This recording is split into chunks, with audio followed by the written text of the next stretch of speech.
والصلاة والسلام على رسوله الكريم وما بعد. أعوذ بالله من الشيطان الرجيم. بسم الله الرحمن الرحيم.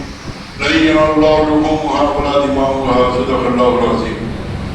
الله أكبر الله أكبر لا إله إلا الله والله أكبر الله أكبر ولله الحمد. لبيك اللهم لبيك لبيك لا شريك لبيك. سبحان الله والحمد لله ولا إله إلا الله والله أكبر ولا حول ولا قوة إلا بالله العلي العظيم. استغفر الله ربي من كل ذنب واتوب إليه. میرے عزیز بھائیو اور دوستو، جیسے عید قربان کے دن آتے ہیں، مسلمانوں کے گھر گھر میں ابراہیم علیہ السلام کے واقعے کی یاد تازہ ہو جاتی ہے، اور مسلمانوں کا امت مسلمہ کا ایک خاص تعلق ابراہیم علیہ السلام سے ہے، کیونکہ اس کو ملت ابراہیم کہا گیا۔ ہم امت محمدیہ صلی اللہ علیہ وسلم ہے اور ملت ابراہیم علیہ السلام کی ہے، اور ہمارا دین اسلام جہاں ہے وہ دین حنیف ہے، اور دین حنیف ابراہیم علیہ السلام سے مناسبت رکھتا ہے۔ تو وہ اس امت کو ابراہیم علیہ السلام سے بڑا خاص تعلق ہے۔ یہی وجہ ہے کہ معراج میں حضور اکرم صلی اللہ علیہ وسلم تشریف لے گئے اور ابراہیم علیہ السلام سے ملاقات کی، تو ابراہیم علیہ السلام نے حضور صلی اللہ علیہ وسلم کے ذریعے سے ایک سلام اور ایک پیغام بھیجا۔ سلام کیا تھا؟ ابراہیم علیہ السلام کا جو آسمانی دنیا سے آیا تھا اس امت کے لیے کہ حضور سے کہا کہ یا رسول اللہ صلی اللہ علیہ وسلم آپ اپنی امت کو میرا سلام کہہ دیجیے، اور پیغام کیا تھا؟ فرمایا کہ جنت چکیوں میں میدان ہے، جو جتنا اللہ کا ذکر کرے گا اتنے یہاں پر درخت لگائے جائیں گے۔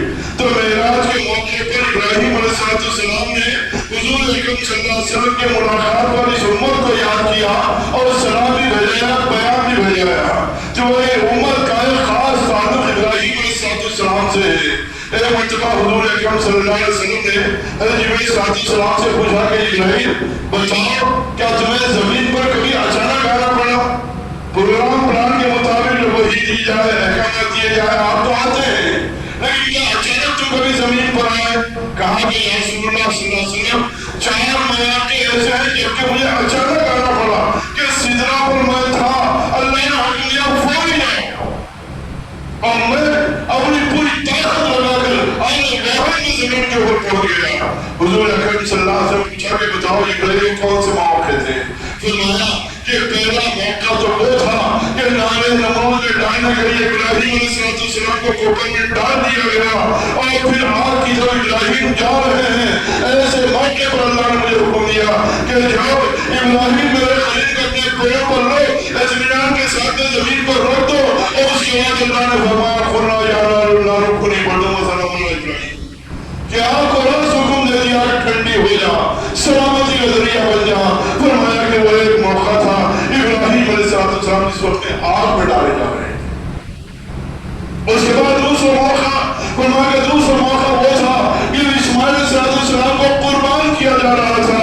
ابراہیم علیہ السلام نے خواب دیکھا، سارا تفصیلی واقعہ ہے جو بار بار ہمارے سامنے آتا ہے، اور بار بار آنا چاہیے، اور بار بار اس کا تذکرہ چلنا چاہیے، کہ وہ اس واقعے کے ایک ایک پہلو کے اندر معرفت خداوندی کے بنا سمندر چھپے ہوئے ہیں۔ اپنی اپنی روحانی پرواز کے جواب سے اس واقعے سے آدمی سبق حاصل کرتا رہے گا، آج بھی کر رہا ہے، آج تک بھی کیا ہے، اور قیامت تک بھی کرتا رہے گا۔ جتنا اس کا تذکرہ اپنے مجلسوں میں، اپنے بچوں میں، بیویوں میں، اور اپنے گھروں میں، اپنے دکانوں میں، اپنے بازاروں میں کیا جائے گا، اتنی زیادہ معرفت خداوندی حاصل ہوتی جائے گی، اس لیے کہ بہت سے معرفت کے پہلو اس واقعے کے اندر پراجزی۔ اسماعیل علیہ السلام نے قربان کیا جا رہا تھا، ابراہیم علیہ السلام قربان کرنے کے لیے تیار، اسماعیل قربان ہونے کے لیے تیار۔ دیکھیے تھوڑا سا فرق ہے، ایک تو جان جانی ہے اور دوسری جان دینی ہے۔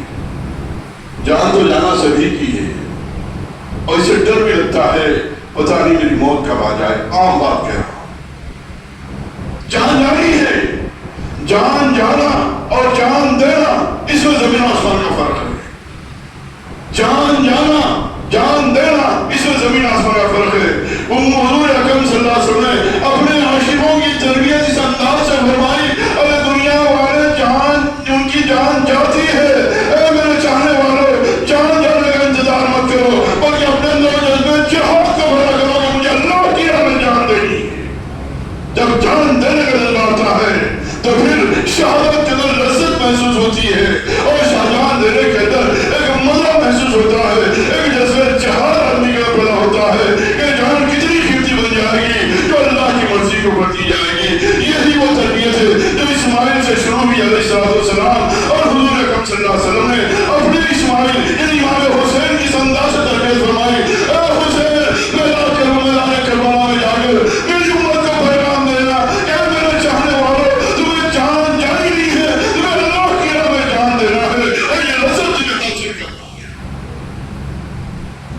دینا الگ ہے اور جان دینا الگ ہے.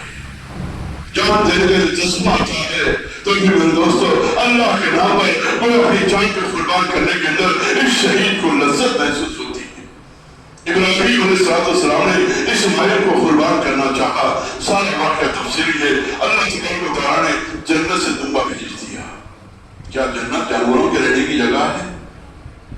جنت سے جو دمبا مکہ مدینے کے بازار سے آنا چاہیے تھا لیکن اللہ نے جنت سے بھیج دیا کیونکہ اسماعیل کا بھتیجا ہے اور بڑا قیمتی ہے. اور اس کے خود اور پیر جو تھے یہ کعبۃ اللہ کے اندر لگائے گئے تھے. جب یزید نے کعبے پہ حملہ کیا اور پردہ جڑا تو اس وقت اس قربانی کے دمبے کے کھل اور سینگ یہ بھی جل گئے. وہ اس وقت یہ موجود تھے تبرک میں. تو اسماعیل علیہ السلام کو فرمان کیا گیا اور یہ تیار ہو گئے. اللہ نے فدیے میں جانور کو بھیجا اور ذبح ہو گیا. اور سارا واقعہ بڑا تفصیلی ہے. اللہ تبارک و تعالیٰ نے آزمایا تھا. ابراہیم علیہ السلام آزمائش کے اندر اتر گئے.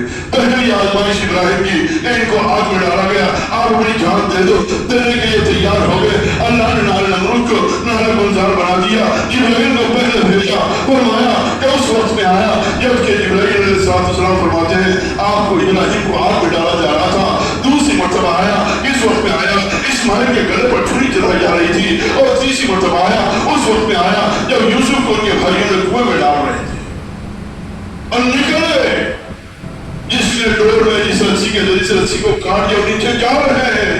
اللہ نے حکم دیا جاؤ یوسف کو دھکا بھی لگنا پاس کا بار بھی کا ہونا پائے. میں فوری سجا پر تھا پوری طاقت و قوت کے ساتھ میں یہاں پر پہنچ گیا اور اس وقت میں یوسف علیہ السلام کو کنویں میں اطمینان کے ساتھ میں چٹان پر اٹھا دیا. فرمایا چوتھی مرتبہ کہا یا رسول اللہ صلی اللہ علیہ وسلم چوتھی مرتبہ میں اس وقت سدرہ پر تھا. اللہ نے حکم دیا کہ جاؤ میرا محبوب میدان احد میں ہے اور دشمن اپنی دشمنی کے بہت آگے بڑھ رہا ہے.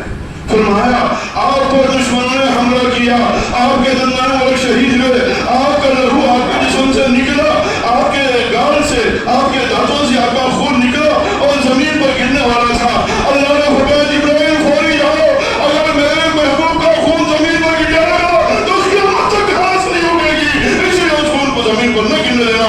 اس وقت جبریل فرماتے ہیں میں اچانک آیا اس خون کو اپنے پاؤں پر لے لیا کہ آپ کا خون جو اس وقت میدان احد میں نکلا تھا وہ زمین پر گرنے نہ پائے. یہ چار مواقع ایسے ہیں جس وقت جس دوران جبریل السلام فرماتے ہیں میں پوری طاقت اور قوت کے ساتھ میں سجدہ سے آنے واحد میں اس مقام واقعے کے اوپر پہنچ گیا. ان چار کے علاوہ کبھی نہیں آیا. اس میں سے 2 مرتبہ جبرائیل جو آئے پوری آنے واحد کی طاقت کے ساتھ میں ایک ابراہیم اور ایک اسماعیل. ابراہیم کو جب آگ میں ڈالا جا رہا تھا دوسرے اسماعیل کو جب ذبح کیا جا رہا تھا اللہ تبارک و تعالیٰ نے جبرائیل کو حکم دیا 2 مرتبہ ان صرف خاندان ہوئے ابراہیم علیہ السلام ان کے لیے اسماعیل علیہ السلام کے لیے. اور یہ واقعہ اتنی زیادہ ہے نمازی جب نماز کی جاتا ہے تو مسلح پر کھڑے ہوتے ہیں. شریعت اسلامیہ کو اصول ہے انی وجہات پڑھیں انی وجہات وجہیہ للذی فطر السماوات والارض حنیفا وما انا من المشرکین. مسلح پر پہلے پڑھنے کے بعد نیت کریں. یہ کیا ہے انی وجہات ابراہیم علیہ السلام کی دعا جو اللہ تبارک و تعالیٰ سے عرض کیا تھا کہ میں ساری دنیا کو چاند سورج یہ میرا خدا یہ میرا خدا تفصیلی واقعہ ہے. اس کے بعد میں آپ نے کہا کہ یہ ساری چیزیں مخلوق ہے اے اللہ تو ہی میرا خالق ہے. سب کی طرف سے رخ میں اپنا پھینکتا ہوں اور تیری طرف اپنا رخ کرتا ہوں. میں مشرکین کے اندر سے نہیں ہوں. اس ابراہیم علیہ السلام کی زندگی کو بار بار ہر نمازی کو یاد دلا دیا گیا عمومی اعتبار سے. اور پھر یہ ایام نحر جو ہوتے ہیں قربانی یہ واقعہ ابراہیم علیہ السلام کو یاد دلانے کے لیے اور فرما دیا. آج ایک سوال بہت سے لوگوں میں کہ آپ نے 20,000 کا بکرا لیا 50,000 کا بیل لیا اس کی بجائے 1 لاکھ صدقہ دے دو 20 کی بجائے 40,000 دے دو کیا اس کا بدل نہیں ہو سکتا؟ اس کا جواب 1400 سال پہلے اپنی ظاہری حیات کے اندر حضور اکرم صلی اللہ علیہ وسلم نے دیا. فرمایا کہ قربانی کے دنوں میں ابن آدم کا عمل کوئی عمل اللہ کو اس سے زیادہ پسندیدہ نہیں ہے کہ جانور کا خون بہایا جائے قربانی کی جائے. اس سے بہتر کوئی عمل ہی نہیں ہے. چاہے کتنا ہی بڑا خیر کا کام کر لیں وہ قربانی کا بدل نہیں ہو سکتا. جانور کے خون بہانے کا بدل نہیں ہو سکتا. حضور نے آج سے 1400 سال پہلے اپنی ظاہری حیات مبارکہ کے اندر بات فرما دی تھی کہ ان ایام قربانی کے دنوں کے اندر بندے کا سب سے بہترین محبوب اللہ کا پسندیدہ عمل کیا ہے؟ وہ قربانی قربانی کا کرنا ہے، اب 20 کے بجائے 20 لاکھ آپ خرچ کر رہے، اس کا بدل نہیں ہو سکتا، اللہ کو پسند نہیں ہے ان دنوں کے اندر، اس لیے قربانی جن پر واجب ہے کرنا ضروری ہے، صرف قربانی کا بدل قربانی ہی ہو سکتا ہے، اس کا کچھ اور نہیں، اور جس پر واجب ہے وہ تو کرے گا، جو واجب نہیں ہے وہ بھی کرنے کی کوشش کرے۔ اس لیے حضور اکرم صلی اللہ علیہ وسلم ہر سال 2 قربانی کیا کرتے تھے، اور حضرت علی کو اس بات کا حکم دیا رضی اللہ تعالیٰ کہ علی تم میرے ظاہر دنیا سے جانے کے بعد میرے نام کی بھی قربانی کرتے رہنا چاہیے۔ تو حضرت علی ہمیشہ قربانی اپنے نام کی اور حضور کے نام کی بھی کیا کرتے تھے، اس لیے امت کو بھی اس بارے کے اندر بہت بڑا سبق ہے، اس لیے جو جتنا قربانیاں کر سکتا ہے کرنے کی کوشش کرے۔ اب صاحب نصاب کی جہاں بات ہے یہ وجوب کے لیے ہے، لیکن اگر ایک عام بات میں کہوں کہ حضور صلی اللہ علیہ وسلم کے پاس جب کبھی اتنا پیسہ جمع نہیں ہوا کہ آپ صاحب نصاب قرار کیے جائے، حضرت علی کے پاس بھی اتنا پیسہ جمع نہیں ہوا کہ آپ پر قربانی واجب ہو جائے، اور دوسرے صحابہ کرام جن میں اکثر بہت بڑے مالدار صحابہ ہے ان کو استثنا عام طور پر صحابہ کے پاس اتنا پیسہ جمع نہیں ہوا لیکن پھر بھی وہ قربانی دی۔ یہ پیغام ہے امت کے لیے، اگر کوئی نہیں کر سکا تو ٹھیک ہے، مایوس ہونے کی بات نہیں، اللہ تبارک و تعالیٰ نے وجوب نہیں کیا، کسی اور ذریعے سے اللہ تبارک و تعالیٰ انشاءاللہ اس کا ثواب پہنچا دیں گے، اس لیے مایوس نہیں ہونا چاہیے۔ اب قربانی کرنے والوں کی ذمہ داری ہے کہ قربانی کا گوشت کن لوگوں کو دیا جائے۔ شریعت اسلامیہ کا اصول ہے ایک غریب کو اپنے کو رشتہ دار کو، لیکن اس کے ساتھ ساتھ میں ایک بات خاص طور پر دھیان رکھی جائے، بعض سفید پوش آدمی ہوتے ہیں، سفید پوش سے مراد مالدار آدمی، لیکن ان کے حالات ایسے ہوتے ہیں کہ اس موقع پر وہ قربانی نہیں کر پاتے۔ ہمارے رشتہ دار ہونے دو یا ہمارے محلے والے ہونے دو یا ہمارے جان پہچان کے لوگ ہوں، ایسے لوگ جو مالدار تو ہیں لیکن اس موقع پر کسی وجہ سے مال میسر نہ آنے کی وجہ سے ان کے گھر قربانی نہ ہوئی ہو، تو جہاں غریبوں کو دے، رشتہ داروں کو دے، رشتہ داروں کے بارے میں کام مزاج ہے میرے گھر میں قربانی ہوتی ہے، پھر آپ بھی مجھے بھیجتے میں بھی آپ کو بھیجتا ہوں، حالانکہ ٹھیک ہے دیا جا رہا ہے لیکن یہ کوئی آلریڈی جس کے پاس میں قربانی کا گوشت اسی کے گھر پر کیا شکوہ پیدا ہوتا ہے کہ وہ رشتہ دار نے نہیں بھیجا، اسی لیے اس کے تکافل کے لیے بھی کرنا چاہیے۔ لیکن خاص طور پر ہمارے محلے میں جن کی قربانی نہ ہوئی ہو، ہمارے رشتہ داروں میں جن کے پاس قربانی نہ ہوئی ہو، جو مالدار لوگ ہیں جو کسی وجہ سے قربانی نہیں دے سکے، ان کے گھروں تک قربانی کا گوشت پہنچانے کی کوشش کریں۔ جو کچھ مسائل ہو اگر کچھ ہو تو علم مدار سے معلوم کرتے رہیں، اللہ ان باتوں کو سمجھنے کے عمل کرنے کی توفیق نصیب فرمائے۔ قربانی یہ تقویٰ اللہ کے پاس سے پہنچتا ہے، خون اور گوشت نہیں پہنچتا، اس لیے تقوی کے ساتھ میں قربانی دینے والے بنے۔